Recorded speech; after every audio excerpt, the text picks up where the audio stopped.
Welcome to the Crossing Paths podcast with Pastors Brian Burson and John Martinez, the podcast where they embark on captivating journeys through the lives of Sandals Church Banning members, exploring the real-life stories that intertwine our church community and deepen our connections. Thank you for listening and enjoy the show.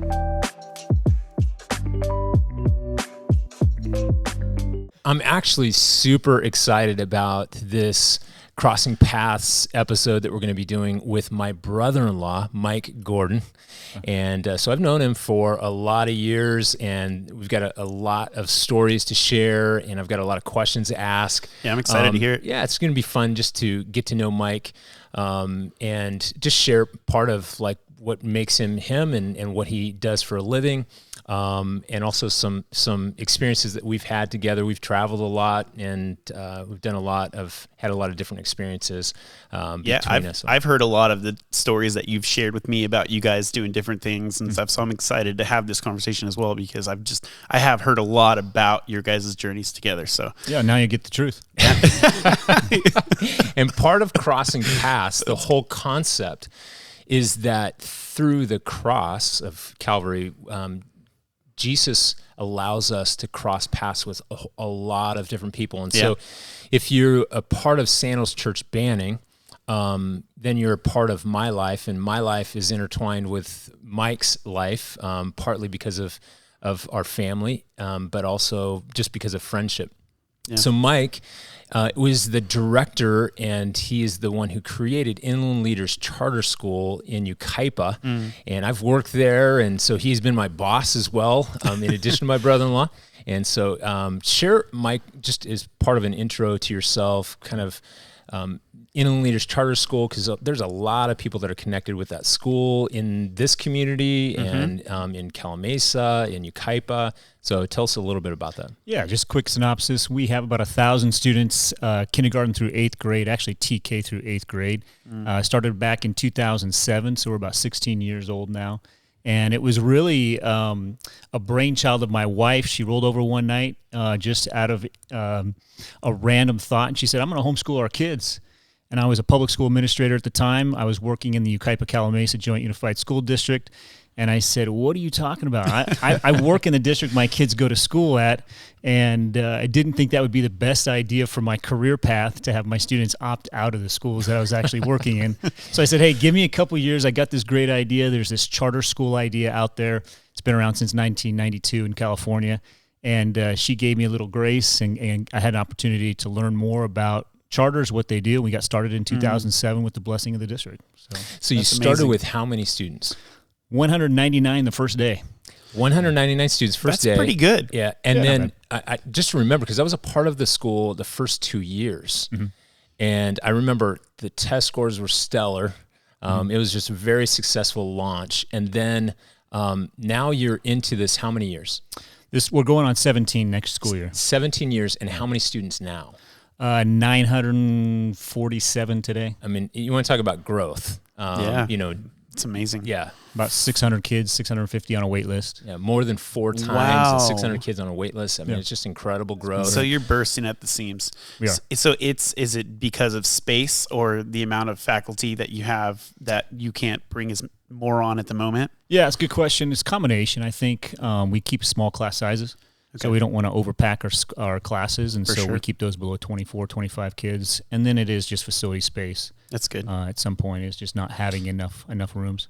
Yeah, I think that's cool that you're thinking about quality over quantity, so that way it can keep, it can keep that like prestige level. That, because I hear about it from tons of people from our campus that their kids go to that school. Or wanting to get into that school or on the waiting list. So yes, that too. Exactly. I mean, even me and my wife have like thought about it. We're like, everyone's, oh, you should send him to Inland Leaders. And I'm like, okay, we'll look. Oh, there's a long waiting list there. Okay, so we're trying to figure it out. But we're even considering it. So. Well, the great thing with the list is we have a lottery every year, so it rolls over. So you don't necessarily get on the list and stay there. You get a new opportunity every year to roll over into a classroom. So that's really cool. We just mix up the numbers every year. That's awesome. And part of the theme of the school is built around character development. Can you talk about that a little bit? Yeah, and thinking it through and having some community meetings with folks that were out there at the time and parents that were interested in doing something different for their kids. We really talked about, schools were good at really teaching the course subjects, math, science, social studies, history, and so on. But we really felt they were lacking more of that whole child education where kids needed to learn civic responsibility, community service. That's good. Especially in the public sector. And so we were trying to find a way to bridge that in a public school where students were getting those kinds of experiences, and that at the end of the day, they would come out of our program a better kid, a better student, a better person, that they would understand the kind of the backbone of the American society, what hard work ethic looks like, what it means to be a person of integrity, honesty, diligence, resilience, the whole bit. So we really include that into our school day. In fact, we have leadership teachers that go from class to class and help teach our kids those lessons. Well, I got to speak at one of your guys' events, the LeadCon. LeadCon, yeah. And that was pretty eye-opening to me because you guys literally, Frank Chacon, who comes to this campus, he was, helped put that on, right? Or pretty much did most of it. And he was, telling me about this thing that they were going to do about the goal was to help them find their purpose. And that to me is crazy that like a school is like putting something on to help you find purpose in life at a young age. It just blew my mind that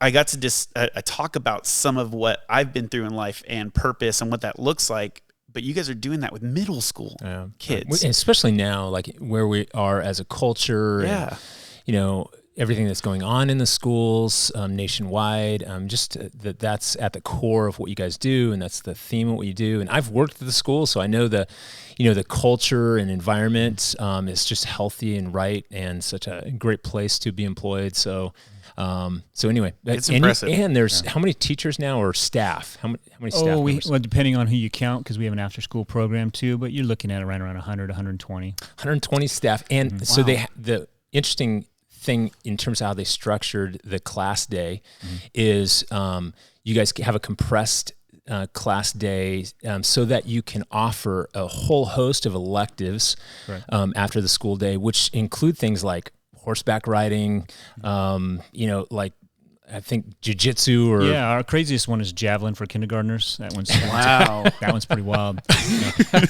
What are the other options? Yeah, you've got martial arts, you've got baking and cooking classes, you've got piano, music classes, Chinese, Spanish. Wow. Boy, the list goes on. There's quite a few. Lots of sports activities as well. That is incredible. Which gives parents just a lot of options and kids a lot of options that they wouldn't otherwise have in a normal school setting. So... yeah, it's really cool. Yeah, no, it's been a great journey, and it's kind of a testimony to the fact that God can do amazing things with a very simple person. There's not much special about me except that I was just willing to take a step of faith, and it's awesome to see how God's worked that way. Yeah, preach, man. I feel you on that level. Yeah. Yeah. Tell us a little bit about your family. Yeah, I've been married 27 years. I was actually doing the math in my head on the way over. I've been married 27 years to my wife, Tara. I've got 4 kids. They are basically 16 through 23 at this point. And so I was supposed to be an empty nester, but I looked around the other day. They were all at home with significant others, boyfriends, girlfriends. I was like, man, I messed something up because they're all still hanging out and eating my food and using my utilities. So except you have one that you're going to be marrying off here pretty soon, Nicole. I am. Yeah, my daughter Nicole's getting married off in July to a kid that she actually met in 6th grade at Inland Leaders. Wow, that's amazing. Pretty cool. Yeah. So soon enough, you'll be an empty nester. I hope so. Actually, they're living next door to us in our little granny house, so that'll be interesting. Yeah. I'll probably be that crazy father-in-law that comes over in the pajamas looking for pancakes in the morning. There you go. Why not? In your boxer shorts or something. Sure. I think I've earned that. You do. Another part of our story together is that we have spent a lot of time, not only on like family vacations, we got a lot of funny stories. Like I know that at one point in time, you were even making a list in your phone of all the funny experiences that we've had with our father-in-law. So anyway, we've got a lot of funny stories that we could share. But one of the things is... Your eyes are getting watery right now. It's just, there's so much, man. It's like 300 Seinfeld episodes. I'm not kidding. I'm not exaggerating. It's good stuff. It's good stuff. But we've also traveled together. Yep. So we have been to Toronto, Albania, went on a short-term missions trip to Toronto, Albania. We've also been to Ghana, Africa. Quite an amazing experience there. And one of my all-time favorite trips that we did together. It was just you, I, and Steve Razee, one other guy, one of our friends. Mentone Beach. Yeah, we traveled to Israel, and we did it on our own. Like we flew in, and then I had set up this itinerary. We all kind of worked on it. We rented a car, and we traveled hundreds of miles between the locations to try to squeeze in as much as we possibly could. I think it was, I can't remember, 10 days or whatever. We tried to squeeze in as much as we possibly could in those 10 days to see every site that we could fit in that time frame. And it was amazing. It was just such an incredible trip. Tell me like an experience or something, a thought about that trip. I think one of the most surreal moments in that trip was being on the Temple Mount one morning. It was one of our last mornings we were there. Being on the Temple Mount in Jerusalem, the old city, and then probably 4 hours later, maybe later in the afternoon, we were down at the south of Israel, right on the Egyptian border, swimming in the Red Sea in a Eilat. It was this town of Eilat, and it looked like Havasu to me, like Lake Havasu with boats and folks. It was surreal because you go from this old world where you think you're transported back into biblical times to this resort city with an ice skating rink and a mall. I don't. It just was super surreal for me at that point, and looking at that. But the other part was being baptized in Israel as well, and having my brother-in-law actually perform the baptism. I thought that was just an amazing experience, a rebirth, and looking at that. And at that time of my life, that was really something that I needed. I needed something to say, hey, there's a dedication to Jesus Christ and to God that is not to be taken lightly. Yeah. And my young life and a lot of my life, I played games with God. I kind of take God for a drive, but that was really a time of rebirth for me. So, That's amazing. I've seen pictures from that trip, shared some funny pictures, and you guys look like you're having a blast. It was crazy. It was just so fun because we were on our own, driving in a car. Yeah. I remember being in Nazareth. You remember how narrow the streets were? Oh, yeah. We had like literally this much space. And we were in a rental car, so we were trying not to do any damage to this car. But I remember floating in the Red Sea and looking over, and we were looking at the Sinai Peninsula. We were looking into Egypt. Right. Remember? It was like I could throw a rock to it. Right. And the guard towers and the gates that were there, and and we were looking on the other side. We were looking into the country of Jordan, which we traveled into because we took a tour down to Petra, and we stayed in a place right outside of Petra where we got to experience the culture of that area and the foods of that area. It was just such an amazing time. Yeah, I'd encourage anybody who gets a chance to do that to take that opportunity, because that it was really a transformational, I guess you'd say, experience for me personally. So I actually still haven't been to Israel yet, and we were gonna go on a sandals trip before COVID, and we weren't able to pull together the finances. We have 4 kids of our own too. They're all really young. So it was kind of like, okay, how do we make this work? And we just couldn't yet. And then after COVID, we've just been thinking about it and talking about it. And so we plan on going. It was just a little nerve wracking for a little while too, with all the flying and everything. So man, just hearing those stories, hearing you guys talk about it right now, it's just giving me kind of chills a little bit, because it's just, man, I want to go and experience that so bad. Yeah. I've even went on Google Maps and the Earth view of stuff, just because I want to go so bad, and I just want to look and see everything. And I'm so intrigued by by those experiences I know people have had. And so when you guys went down to recently, Sandals, I was I was just so jealous. I'm not gonna lie. It's such an education too, just because now, when we think about the Mount of Olives, or if you think about where the Beatitudes were read, or you think about the Sea of Galilee, all of those things, you have a mental picture. When I bring those things up, the Mount of Beatitudes, you're like, oh yeah, I remember walking up there and sitting and we read through the Beatitudes while we were there. And when we were at the Sea of Galilee, remember, it got really windy at the place that we were staying. And and you could see the white caps on the Sea of Galilee, and you were like, okay, yeah, I remember the disciples out there panicking a bit, and I could see that happening. So, yeah, such an education and mental imagery that you have now as you read the scriptures. Yeah, that's the big thing, that why we really want to go. We just haven't yet, is that we want to be able to, like, as we're reading something, not like just, oh, we've watched this video of this or someone else's experience. There's something about actually going and being in a place where you have stood there, where you know what it feels like to be in that spot, that the imagery alone is what makes it super special.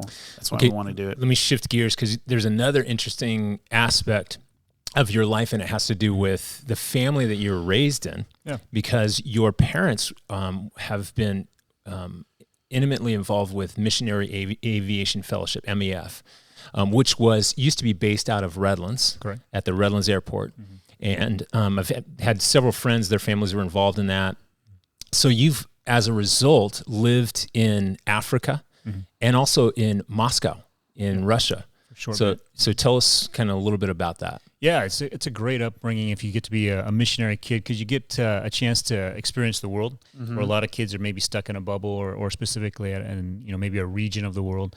But yeah, born in Central Africa in a place called Zaire at the time, or Congo. It's Democratic Republic of Congo right now. I don't know how democratic it is, but at the end of the day, that's what they call it. And then also spent about 7-8 months in Moscow, Russia, while I was in college in my early 20s. But yeah, great worldview, an opportunity to go to different places around the world. I've been to Haiti as well, and of course Mexico and what have you. But just the idea that this life and this world is beyond ourselves, I think, is what I took away from that. And then also gratefulness, being able to go to countries that are in third world status, a lot of poverty, a lot of need. And to be able to walk away from that and come home to the beautiful country, the U.S., it just fills you with gratitude every day in regards to that. So yeah, those experiences were pretty powerful. My time in Russia was kind of unique. I was studying abroad. My parents were there as well as missionaries for a short-term assignment, and just love it. Love the opportunity. In fact, some of Inland Leaders is designed based on my experience in a school in Zaire called TASOC, where they allow kids to accelerate through grade levels. So just taking from some of those experiences and applying those to my life right now, it's kind of interesting how that laid some of the foundation for what I do. That's cool. And the trip that we took to Ghana, Africa, was a part of assisting with a school that actually has had some interaction with Inland Leaders Charter School. Kids that are really, their school, as you would call it, wasn't much to look at. Open air bathrooms and basically kind of tin roofs over a very bare structure that was open to the outside air. And I remember just even like little chalkboards that they used. We brought over some supplies for them, like pencils that smelled, had grape smell or whatever it was. Just fun stuff for the kids, because their experience in terms of their education is so vastly different than in the United States, where we have so much air-conditioned rooms and computer technology and access to the internet and lighting, and they come with a bowl so to get their meal for that day. Right. And the mom who was kind of in charge of making the meal for the students, she was cooking with like wood outside right next to the building, heating up the rice and kind of the whatever they would pour on top of it, kind of the meat sauce that they would pour on top of it. And that was the meal for the kids for the day. Right. So incredible, vantage point, which brings about a different perspective and makes you appreciate, what you have. Yeah, I took away from that experience the same idea of the gratitude. And the school, actually, one of our campuses, we'll have 3 campuses next year. We have 2 right now. Bryant Street, wow. We have TK through 2nd grade at Bryant Street Baptist Church, actually in Yucaipa right now. They actually took on the Ghana school as a service project, a school-wide service project. And so they were able to fundraise for free breakfast for all those students for an entire year. That is so cool. So they were able to I put, love and that. it's not a lot of money, believe it or not. It's a few $100 to be able to serve all of those students that were in Ghana for a breakfast every day. Because when I went there, I don't remember if you recall this, but in our conversations with the teachers, as we were kind of doing some pseudo trainings with them, their biggest concern was kids falling asleep because they just didn't have the nutrition they needed to stay awake. Yeah. And so I took that back to the campus at Bryant Street, and the principal really grabbed hold of that and said, we need to get some food in those kids' stomachs. And so it was cool to see kids collecting pennies and dimes and nickels and quarters to get money over to them. So That's really cool. In this town, which before we had gotten there, they had put a well and a water tower. And as a result, it gave access to fresh, clean water. And they started building, like people built homes around there because that meant, okay, we have access to fresh, clean water. So it created a town. And in that town, they created a school. And then also a medical facility, which, I mean, it was dirt floors, but in comparison to what they were used to, it was an incredible upgrade. So just fascinating perspectives. I also want to share one thing that we do that people don't know about us is on Wednesdays, on a pretty regular basis, each week we go for a walk. Right. And we go out a place called Wildwood Canyon State Park, and we just talk and kind of update each other, and we get a chance to pray. So it's part of our kind of regular routine. I always tell people about Mike. I've walked more with Mike than probably anybody else, on the planet, probably including at this point in time, Tracy. I would think. You must not walk very far. I see it on your calendar, man. I Yeah. know you guys do connect often because I see it whenever I'm, we have to look at each other's calendars for stuff, and I see it. Prayer walk with Mike or whatever. Yep. But it's just a cool relationship as far as a brother-in-law relationship, because it really is a friendship above and beyond that for sure. And like we've experienced a lot together. Mike has an extraordinary sense of humor. You can catch some of that here, but he's just like, he lightens the family with his humor, and we've just experienced so many times of just deep laughter, for me to the point of tears, just because of just so many funny experiences. Probably some of those things I would hesitate to share just because it would take time to explain. But man, just we both have those images in our heads, through all the years of our life together. So, are you the guy that's like, it doesn't matter the situation, you always got something like witty to say, like almost like it's almost like it just comes out of you, and sometimes you're like, I guess that probably wasn't the time to joke, but that's just who you are. That's just how I cope. Yeah, that's just how I cope. I struggle with that too. Yeah, a quick side story. I was at Ontario Mills the other day, and if you guys heard, there was a hoax active shooter. Oh yeah, I did see that. And so I'm sitting in a shoe store, and I just gone and bought a suit, and I haven't bought a suit for years and years and years. So I just went and bought this nice suit for the wedding coming up, and there's an active shooter hoax, but we don't know that. And I look at my wife and I go, well, if I die today, at least I got a suit.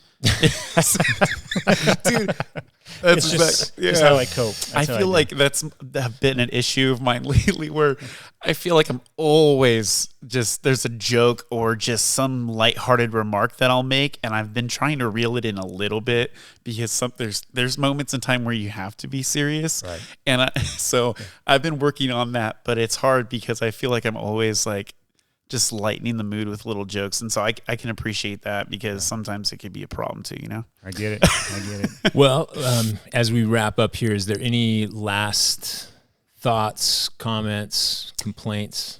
No, I think, the relationship with you, Brian, has been just something that it's a super value to me. That's that iron sharpens iron idea. Mm-hmm. And even though sometimes some Wednesdays he's an early bird, I'm kind of a late bird. So some mornings I roll over and I'm like, oh man, okay, I'll go walk. And sometimes it's cold and misty and rainy, but I'm always up and at 'em because, I miss it. And when I walk away from our experiences, I feel lighter on my feet. Yeah. And just an encouragement to know that there's folks out there that are struggling with the same kinds of struggles I've got, or at least have some wisdom, have walked down that road before, maybe prior to me. But it's been great, and we've kind of had a theme of revival going, and how do we keep that revival in our own hearts and minds, and coming out of post-pandemic with kids and working with parents in our schools. Yeah, one of the big issues we've seen is apathy. Just a lot of apathy, and so that's why we designed that lead com to help kids with purpose. The last couple of years has been our theme for the middle school kids specifically. So just that there's hope. There's a simple guy like me that the Lord has used in great ways, and in a lot of ways that I can take no credit for. Just been faithful and kind of fumbled my way through some of it. Just know people are praying for me and what have you. So encouraging folks out there, if you're just simple and don't feel like you got a lot going for you, that's me. And all I got going for me is the Lord, and I appreciate the opportunity to just share a little bit of my story. Yeah, you never know what God's going to do.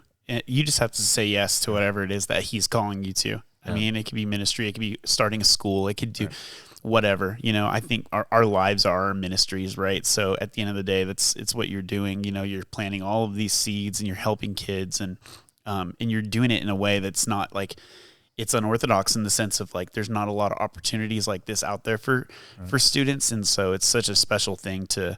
I legitimately could see that in the middle school students when I was at LeadCon. You could see it. There's a bunch of kids that were coming up to me that were.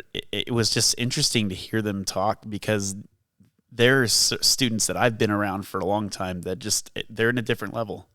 It's really sweet to experience. Well, I definitely appreciate you, not only as my brother-in-law, but really I consider you my best friend. I mean, yeah. We got to get him out more. But and thank you for your time too, because I know you're a busy man. And so we usually wrap things up by just praying for the person that was here. And so we're going to just lay hands on you, and we'll be gentle, and we'll pray for you. Thank you. Lord, I just thank you for Mike. I pray a covering upon him. I pray, Lord, just a blessing too on Inland Leaders Charter School, and even as they continue to expand, give guidance to Mike, give him wisdom. Your word promises, if anyone lacks wisdom, let that person ask God, who gives liberally without finding fault. And so I just pray you'd help him just have the wisdom that he needs to navigate financing and, Lord, hit the employees that he has, the staffing. Lord, all of the nuances of education and educational law. And I just pray, Father, that you would guide him through that with the support team that he has. I also pray a blessing upon his marriage of 27 years, and just Tara and their kids. And as they look forward to having Nicole get married to Zach, I pray that it would be a special, special moment for them, but also for Mike and Tara. And just seeing your hand of mercy and grace and blessing be upon them. I pray that also for the rest of their kids. Lord, I just pray covering upon this family, the Gordon family. And we just thank you, Lord, for the gift that we have in our friendship, and also just the family that we are a part of, that you've allowed us to cross paths through. And even beyond that, have just a significant connection and relationship through. And equip him, fill him, use him to the greatest capacity possible. And so we just lay that before you. We rejoice in advance of that work. And we pray these things in Jesus' name. Amen. Amen. Thanks for coming. Yeah, thanks for coming. Glad to be here. Yeah, that's good. Thanks for having me.